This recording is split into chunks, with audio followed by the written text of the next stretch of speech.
Welcome to the Patriotic Pulpit. Well, a lot's been happening within the last 24 hours, especially in the House of Representatives in the United States. House Speaker Kevin McCarthy has been ousted. Representative from Florida, Matt Gaetz, led the way against him. And I'm going to say right now on record, I'm glad it happened. I think it needed to happen. I realize that the country, the pundits, I should say, of the country, tell us that we're all in turmoil. Fox News tells us, and all of their guests tell us, we're in turmoil. Speaker Newt Gingrich tells us that Matt Gaetz needs to be expelled from the Congress. And on it goes, and people are just crying out loud about Matt Gaetz, the conservatives, those far-right conservatives, and what they're doing to the Congress and causing America to turn topsy-turvy. So let's talk about it for just a few moments. Several things we need to note regarding, and I said, you know what? I'm glad that it happened. For one thing, there has been a uniparty in Washington, D.C. for so many years, and I personally, just out here in America, I am sick of it. The uniparty is the neocons of the Republican Party, Newt Gingrich, of which is one. Then the neocons of the Republican Party, the Kevin McCarthy type people, and then there's a constitutionalist such as Matt Gaetz. I'll tell you what, we have been run by socialism for a long time. We are completely out of control, our budget-wise. We're completely out of control, foreign aid. We actually have, right now in America, we are a socialist nation. I don't know why people avoid saying that. 2/3 of our budget right now goes for unconstitutional welfare-style spending in America. Added to that, there's the foreign aid that we continue unconstitutionally to send overseas. Something has got to be done. We're losing our country. The borders are wide open, and all the conservatives seemingly can do, and the Republicans, is simply, I'm going to sue the Biden administration. I appreciate the Attorney General of the state of Texas, Ken Paxton, suing the Biden administration. I appreciate him doing that, but what has stopped? What has changed? Nothing. Nothing has changed. That we have come to a breaking point in America between, not simply because of the border, but simply because of the liberal, socialist, Marxist, communist policies of the Democratic Party and the neocons in the Republican Party, who simply want to slow it down, put the brakes on, and then when the brakes start squealing, they let it up a little bit, and then try to break it again. We haven't changed direction in our country for 75 to 85 to 90 years, 100 years perhaps. We haven't changed our direction one iota. We had perhaps some breaths of relief with the Reagan administration and the Trump administration rolling back the regulatory welfare state, or the regulation state at least. But we have been on this train for so long, and it's throwing Washington, D.C. into shockwaves. What Matt Gaetz and the Republicans, the conservatives of the Freedom Caucus did in Congress just yesterday. But you know what? The neocons can't stand it. I have never seen such anger, such angst, such emotion coming out of the Newt Gingriches of the world, the Trey Gowdys of the world, all of the pundits on Fox News. They're just beside themselves that this has occurred. You might just gauge yourself on this one. When Obama was president, and Newt Gingrich is continually on Fox News telling us about how bad Obama is, which I agreed with him on that. Do you know, he was just kind of level-headed. Here's what needs to be done. Here's what's happening. You didn't hear any anger. You didn't hear any excitement. You didn't hear any people getting out of control, like getting upset. Their voices didn't ratchet up. But you did hear it. You did hear it when Matt Gaetz ousted Kevin McCarthy as Speaker of the House. Now, why is that the case? Why would Newt Gingrich, and I always gauge the importance of the issue, or to how people gauge the importance of the issue, to how excited they are to the issue. You know, in public religious debates, I would say, well, okay, we're going to push each other, but the first one who gets mad loses. And you know what? You get Newt Gingrich on television, and he's getting all mad. I said, okay, you know what? He's lost. I mean, he's losing something, much more losing here than he did when Obama was president. Why is that the case? I'll tell you why it's the case, because we are being led in America by a bunch of neocons, neoconservatives. We'll talk about that in just a moment. So I appreciate what Matt Gaetz did in Congress. Something needs to be done. We need a strong curb bit to pull back the horse. And you know what? Too many Republicans didn't have the backbone, they didn't have the muscle, they didn't have the strength, they didn't have the courage to do it. I don't know what will take place. People will say, you don't understand Congress, you don't know how it's going to work. Maybe I don't. But I do know one thing, what's going on in this country. We're losing our country as quickly as I'm recording. We're losing this country. And all the neocons and the Democrats can do is talk about, well, this is terrible. New York is just awful. We are overrun with Mexican illegals and South American illegals, and we're overrun in Texas, and we're going to sue the Biden administration. We're not doing anything. I'm telling you, as long as I have been alive, I have been a part, that is, my family has been a part of conservative movements in Arizona. People have been crying for border security as long as I can possibly remember. And I'm 65 years old. And nothing has ever been done regarding the border except people like Donald Trump. Even Ronald Reagan had an amnesty program, which he said was the biggest mistake of his life because the Democrats never intended to come along and do what they promised they would do. But that's what's happening in our country. So I think, it's time that people wake up.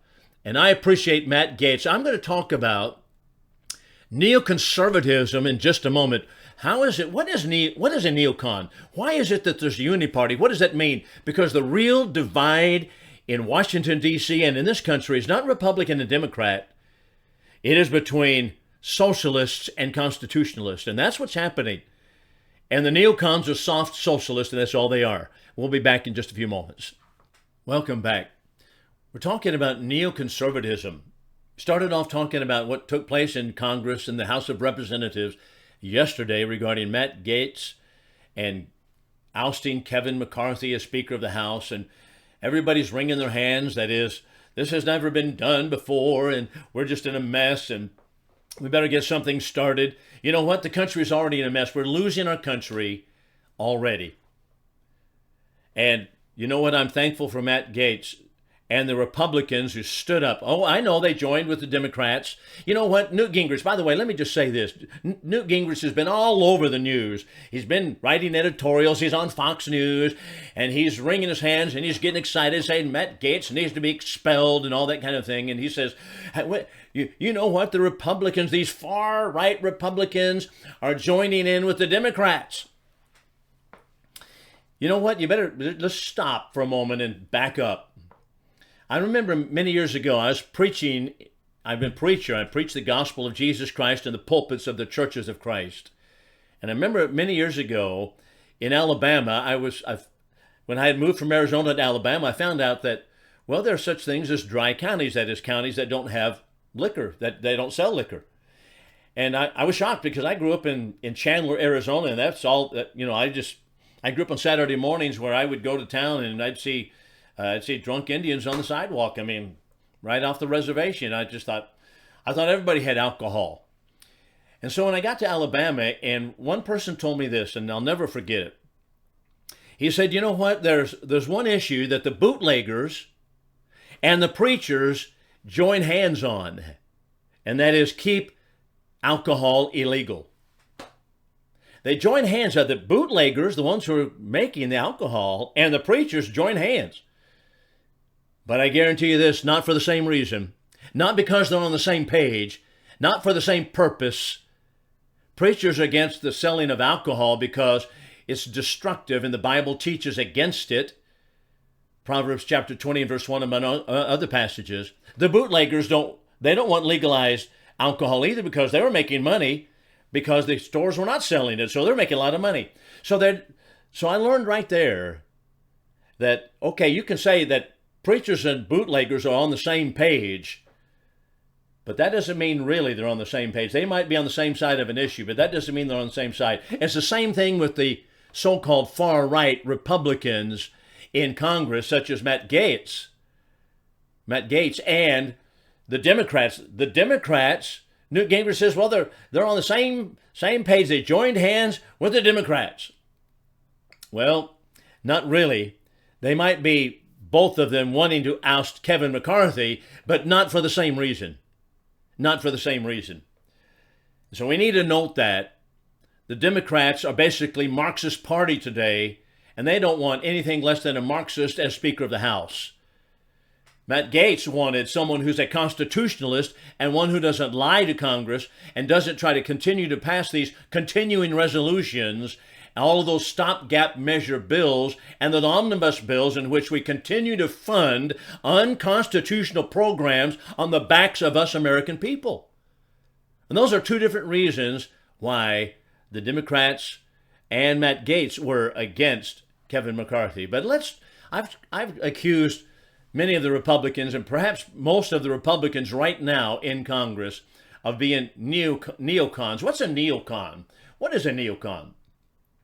Neocon means a neoconservative. Now here is from a 1996 book, Mark Gerson, The Essential Neoconservative Reader.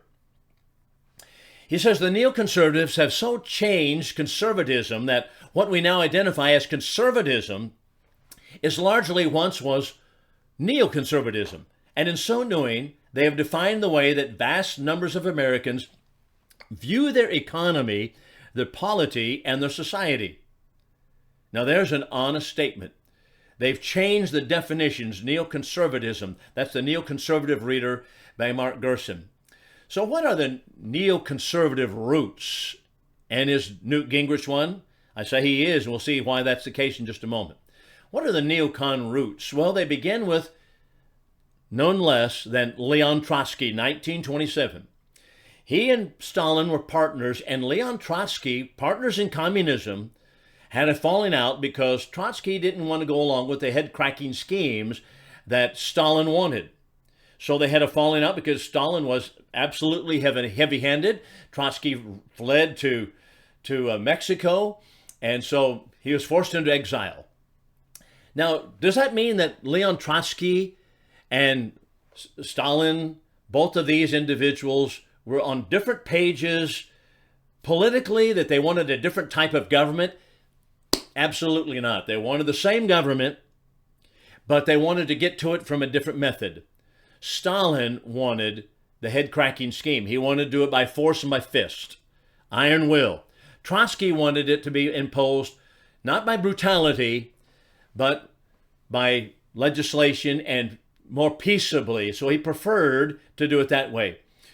So Trotsky was not an opponent of Marxism, which is socialism.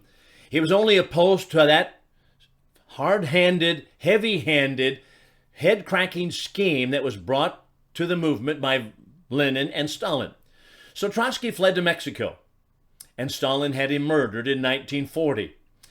Before he was murdered, however, he attracted, this is Leon Trotsky now, communist, helped in the Bolshevik Revolution. He attracted to himself many different political individuals who favored socialism and a world government. And one of those individuals who later was influenced by this comes from a man who's a father of the neocon movement, and that is Irving Kristol. Irving Kristol in 1995 said, this is the father of Bill Kristol, who is, of course, a nationally known pundit today and writer. Now you know why. Oh, that's why Bill Kristol hates Donald Trump. That's why he hated him from the beginning. He's a neocon. What's a neocon? Well, Irving Kristol, his daddy, wrote the book on it, so let's read from his book. Irving Kristol said in 1995, he said, I regard myself to have been a young Trotskyite, and I have not a single bitter memory. So in 1983, put a more definitive point on it. He said, a neocon is one who is for a conservative welfare state, and that's perfectly consistent with a neoconservative perspective. Now think about that for a moment. Irving Kristol doing the talking here. A conservative welfare state. What's that? It's unconstitutional to begin with. A welfare state, that's a neocon. As we will see, Newt Gingrich is right there. That's exactly where he is. This is why the Newt Gingriches of the world are all over the place opposing Matt Gaetz. This is why they're doing it. And they want to assign, well, Matt Gaetz hates Kevin McCarthy, or Matt Gaetz wants to be known prominently. You know what? You don't have any idea about that, Newt Gingrich. You don't have any idea about that, Trey Gowdy. You don't have any idea about that, all you pundits who say that is because they have this bitter feud between them. No, perhaps it is the case that Matt Gaetz is a principled constitutionalist who said we're going to stop what's going on. Well, how about Crystal's journal, 1989, called The National Interest? A fellow neocon called for integration of Europe, Japan, and the United States. This was a neocon in the National Interest that was run by Irving Kristol. And so in 1989, this neocon wanted a super sovereign state, super sovereign government, that is, erase the sovereignty of the United States. Now that's shocking. You think, wow, that's treasonous. Well, his desire was to see what he called, and this is his statement, a conscious depreciation not only of American sovereignty, but of the notion of sovereignty in general. Get rid of sovereignty, the notion of sovereignty in general. Now, you might think that was written by, well, who might that have been written by? You might think, well, that was written by Joe Biden because he's erased our borders. No, that was written by Charles Krauthammer. Charles Krauthammer, brilliant man, featured on Fox News. See, Fox News is all about neocons. That's why they got rid of Tucker Carlson. They can't stand him. He's conservative, Carlson. Independent conservative. But he's not a neocon. And boy, they just can't stand that. Matter of fact, Fox News has gotten rid of so many conservatives. You don't see such people as Brigitte Gabriel on there any longer either. And a lot of people like that, of her caliber, the real conservatives of America, constitutionalists, you don't see them on Fox News at all. Why? Because Fox News is a neocon station, that's why. So in 1952, and by the way, Kristol's son, Irving Kristol, is Bill Kristol of the Weekly Standard. So back in 1952, a young conservative serving one-year tour of duty with the CIA wrote in Commonweal, a Catholic weekly. He said this, here's another one. You might guess who might have said this. We have got to accept big government for the duration and attendant centralization of power in Washington, D.C. in order to oppose communism. Now, you might think, that sounds once again like Joe Biden. Maybe that's Kamala Harris. No, that was before they were born. That's 1952. No, well, not before Joe Biden was born. I don't know. He's probably, what is he, 90? But no, that was written by William F. Buckley. Buckley, basically a neocon. So neoconservatism is that which is aligned with Trotskyism. Now we're going to see that the same thing is the case regarding Newt Gingrich right now today. And he's featured Wall Street Journal, New York Times, Fox News. He's all over it because he's a neocon. We'll be back in a moment. We've been talking about on Patriotic Pulpit, what is a neocon? Washington, D.C. is a stir. They're all stirred up in the House of Representatives. The newscasters, the news people on Fox News and mainstream media, they're all confused and they're all excited and they're just getting angry about Matt Gaetz and everything that he did. We're getting rid of Kevin McCarthy. But you know what people are not paying attention to? And that is the real score. And that is that for far too long, our country has been run by the Democrat, aka Marxist Socialist Party, as well as the neocons of the Republicans, who are basically soft socialists. So let's just think about that for a moment. I talked a few moments ago about what is a neocon, basically rooting back to Leon Trotsky. And Trotsky had followers such as Irving Kristol, who wrote the book called What is a Neocon, That's the father of Bill Kristol, who's now one of the most famous pundits and news writers in America. And now you know why he hates Donald Trump, as Bill Kristol does. Those neocons they don't like him at all. But the neocons are basically soft socialists. So Irving Kristol wrote the book on conservatism, basically said, okay, number one, we want the welfare state as given to us by the New Deal, Franklin Roosevelt. What is that? That's unconstitutional. It's unconstitutional all the way. We want to have foreign aid, just as was given to us by the people such as FDR, Lyndon Johnson. We want the Great Society that was given to us by Lyndon Johnson. But these conservatives, they're really neocons, kind of put the brakes on some of this. They say, well, we're going to slow it down a little bit, not put so much money into it. But when it gets down to it, they talk a big game, but they are lame. And Newt Gingrich is one of them, as we will see before we finish up today. So let's back up a moment and look at this one. So several years ago, this was during Clinton's period, NAFTA, North American Free Trade Agreement, came to the table, and it involves entering America into a sovereignty-losing situation where we lose our sovereignty and we're being assessed by world courts, and the World Trade Organization was all the same thing. And so here's Henry Kissinger. Henry Kissinger, is he a Republican or a Democrat? We can't tell by his legislative, or he wasn't a legislator, but by his stance on the issues, you couldn't tell. But he said this. He said, NAFTA will represent the most creative step to a new world order taken by any group since the end of the Cold War. You know, within 1 year after that was passed in Clinton's period, with the help of Newt Gingrich, we lost 1/2 of our manufacturing jobs. They went south of the border to Mexico, went over the seas to China.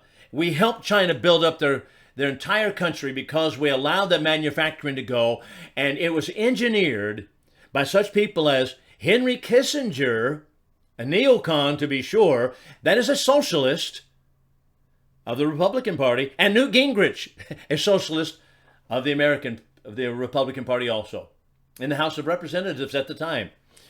How about the free trade area of Americas? Reducing trade barriers across all countries is stalled in 2005. And then we had the World Trade Organization.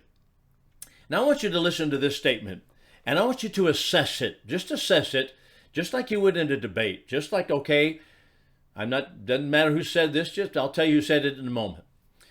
This is 1995. The World Trade Organization, under the aegis of the United Nations, was being pushed in the Congress of the United States, in the House of Representatives. And here's what one man who was a representative from Georgia at that time said. We need to be honest about the fact that we are transferring from the United States at a practical level significant authority to a new organization. This is a transformational moment.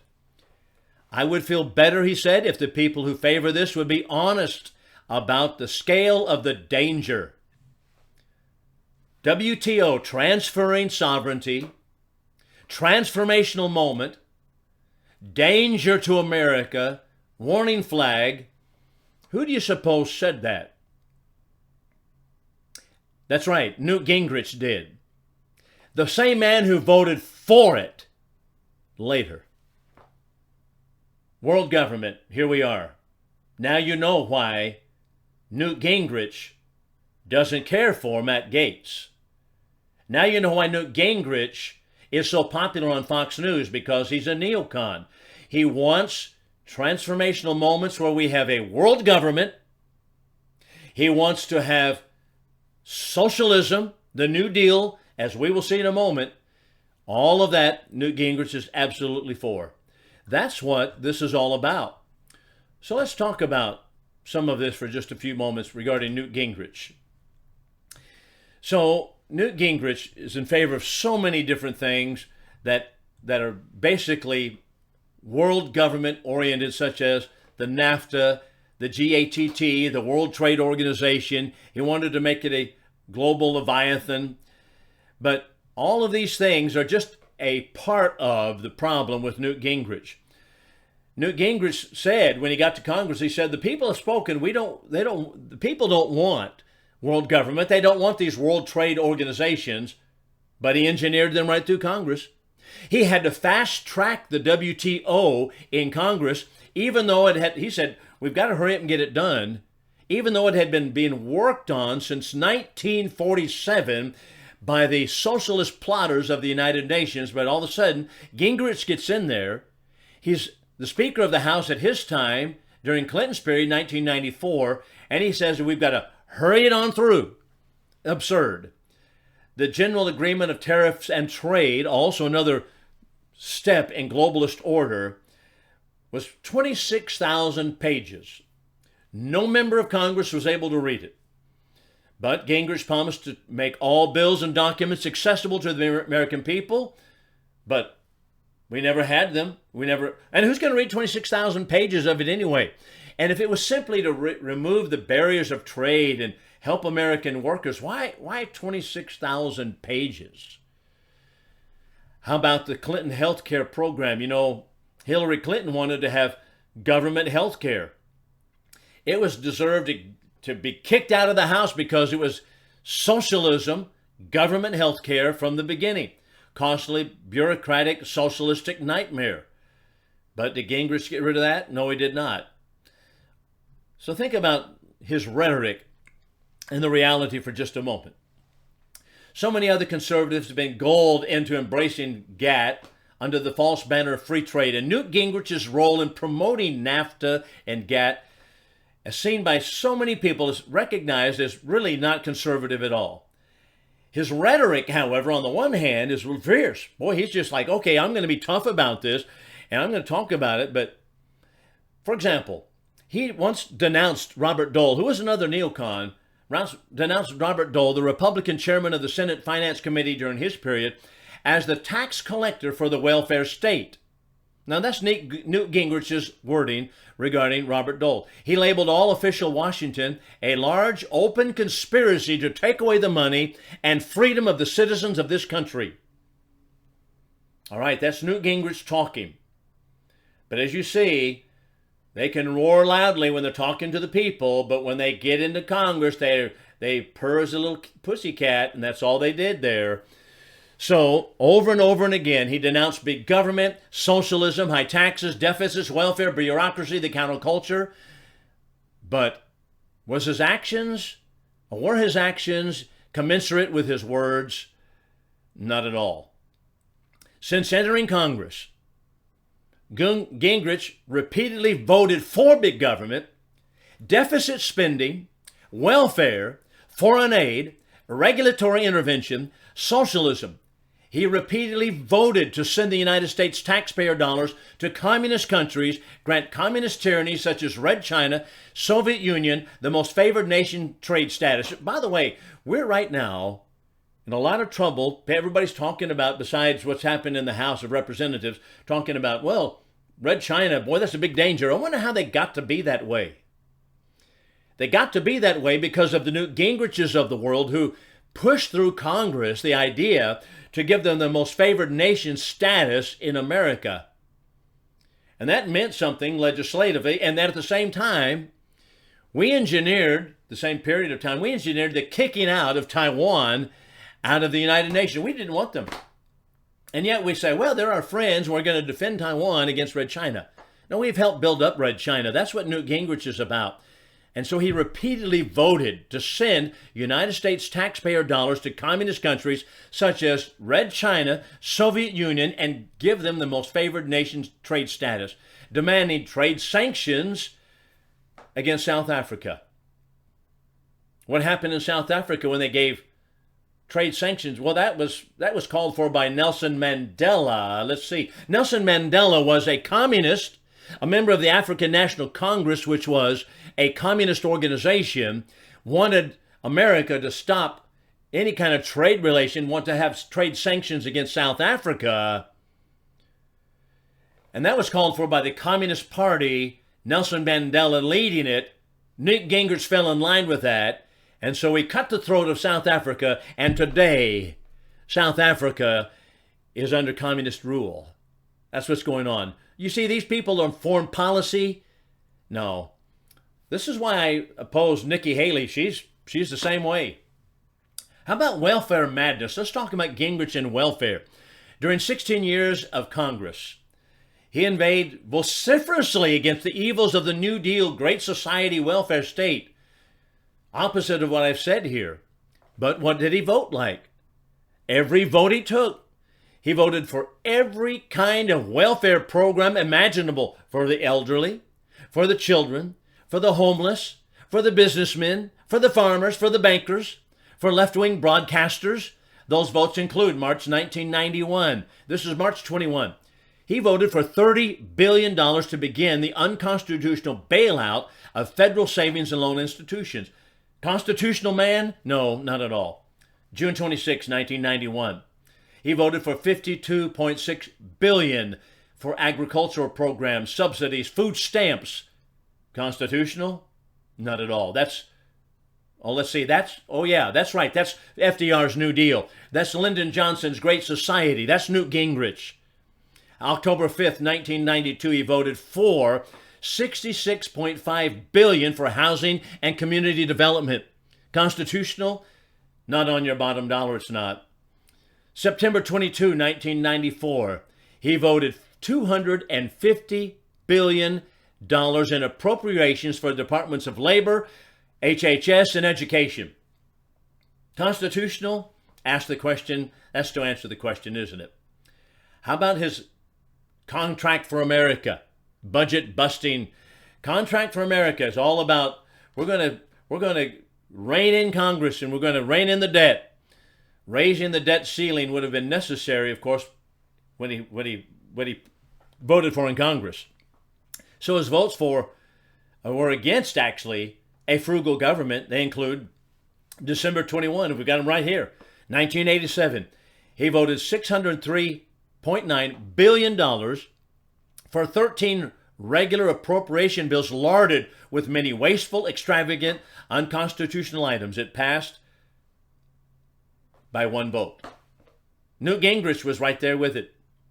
May 4th, 1989, outlays of $1.165 trillion, deficit of $99 billion for dishonest, spendthrift 1990 budget designed to barely skim under the Gramm-Rudman $100 billion deficit limit. That was Newt Gingrich. March 10th, 1994, he voted against a responsible amendment offered by Representative Gerald Solomon to balance the budget by 1999 through $698 billion in spending cuts, a mere 3.5% cut over 5 years. And there are many others also. As a matter of fact, National Director of TRIM, that is Tax Reform Immediately, was James Tort at the time. James Tort was prompted to remark, Professor Gingrich hopefully will never be called on to teach a course in the proper role of our federal government. His rare votes against bloated big government usually have been prompted by the partisan wrangling of the moment, not by any great respect for or understanding of the Constitution.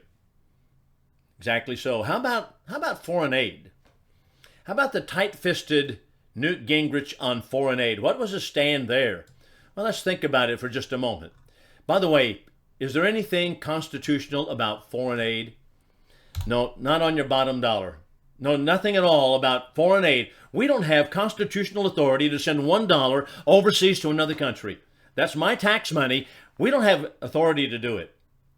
This is why Rick Perry said we need to rein that in when he was running for president. There's something more unpopular than this. It's the welfare state and the open border, but this unconstitutional, unproductive, fiscally irresponsible, immoral welfare to foreign countries as well as domestic freeloaders, foreign freeloaders. But here's what Newt Gingrich, tight-fisted Newt Gingrich, consistently voted to do. U.S. tax dollars to kleptocrats and tyrants overbroad. June 27, 1990, $15.7 billion in foreign aid for fiscal 1991. June 20th, 1991, he voted $12.4 billion for fiscal 92, $13 billion for fiscal 93. June 25, 1992, $13.8 billion for fiscal 93. August 6, 1992, $12.3 billion for the International Monetary Fund. By the way, before we move too quickly, the IMF, an arm of the United Nations, unconstitutional international bankers that we put money into, and then foreign nations take it out, don't pay the loan back, and you're left on the hook for it. Newt Gingrich wanted that. So if you want to debate on these things, these are the issues. Newt Gingrich himself is a neocon, and he's for socialism and for big government. That's exactly how he legislated. That's how he voted. That's how he's always been. No wonder he doesn't like Matt Gaetz. Matt Gaetz wants the Constitution, and he wants fiscal responsibility.